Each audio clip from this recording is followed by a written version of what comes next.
اعوذ باللہ من الشیطان الرجیم، بسم اللہ الرحمن الرحیم۔ تو اس ویڈیو میں بات کروں گا ظہیر عباس خان کے حوالے سے۔ یہ وہ کیس ہے جس کو میں مسلسل رپورٹ کر رہا ہوں، اور میں جب بھی اس سلسلے میں بات کرتا ہوں، ایک تو میں اپنی ذمہ داری سمجھ کر بات کرتا ہوں، چونکہ یہ کیس ایک بچی کے گھر سے اغوا کا ہے۔ میرے گھر میں بھی بچیاں ہیں، چھوٹی بچیاں ہر کسی کو پیاری ہوتی ہیں۔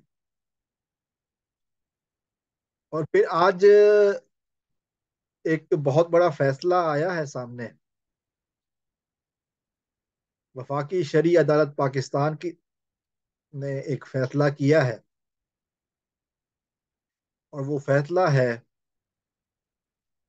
کمسن بچی کی شادی اگر ہوتی ہے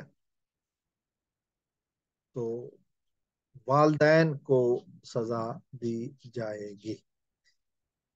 اس فیصلے کا ظہیر عباس خان کے کیس سے کیا اثر ہے اور کیا فرق پڑ سکتا ہے، وہ میں تھوڑی سی بات کرنا چاہوں گا۔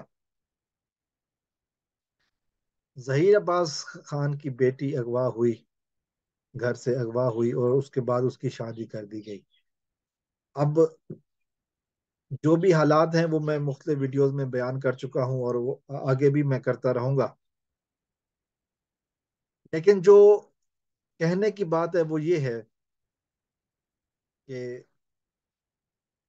اس کیس نے، اس فیصلے نے یہ کہا ہے کہ کم سن اگر دولہا یا دلہن کم سن ہو تو اس کے شادی کروانے والوں کو سزا ملے گی، نہ صرف دو زبردستی کرنے والوں کو بلکہ شادی کروانے والوں کو سزا ملے گی۔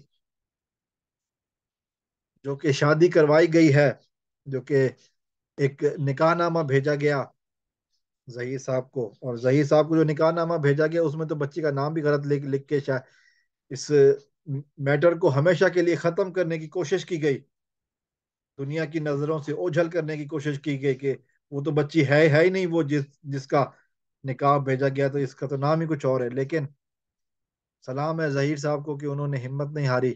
انہوں نے جب وہ ڈیرو پولیس کے ان کے پاس گئے اور بچی برآمد ہوئی تو انہوں نے ویڈیو بنائی۔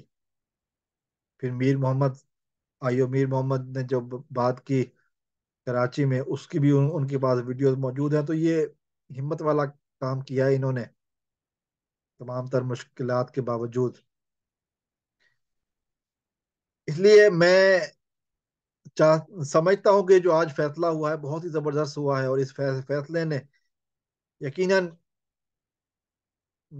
ظہیر صاحب کے لیے بہت اچھی خبر کی نوید ہے کہ نہ صرف اب ان کی بیٹی واپس آئے گی، بلکہ اس کا زبردستی نکاح کروانے والوں کو سزا بھی ملے گی، اور بہت جلد ملے گی۔ اور صرف اس لڑکے کو بھی سزا نہیں ملے گی بلکہ اس کے والدین کو، جو شریک جرم ہے، جو نکاح نامے پر جن کا نام بھی موجود ہے، وہ بھی ابھی سزا سے بچ نہیں پائیں گے۔ اس سے پہلے ہم نے دیکھا مہرین سبطین نے جس طرح مہدی علی کاظمی صاحب کی بیٹی کے کیس میں مکمل طور پر یہ 5 مختلف فرقوں کے علماء کرام سے فتاوے اپنے ویڈیو میں دکھائے کہ کمسن بچی کا ولی کے بغیر نکاح ہی نہیں ہو سکتا، تو پھر یہ زناکاریاں جو ہے نا یہ بند ہو جائیں گی۔ اس فیصلے نے بہت سو کو امید دلائی ہے، بہت سو کو امید دلائی ہے کہ ان کی بچیوں کے ساتھ ہونے والا ظلم کم ہو جائے گا، بند ہو جائے گا۔ اور یہ ظہیر عباس خان صاحب آپ کے لیے بھی ہے۔ اللہ تعالیٰ سے دعا ہے کہ وہ جلد آپ کی بیٹی کو آپ کے پاس لائے اور ان مجرموں کو کیفر کردار تک پہنچائے۔ والسلام علیکم ورحمۃ اللہ۔ پاکستان زندہ باد۔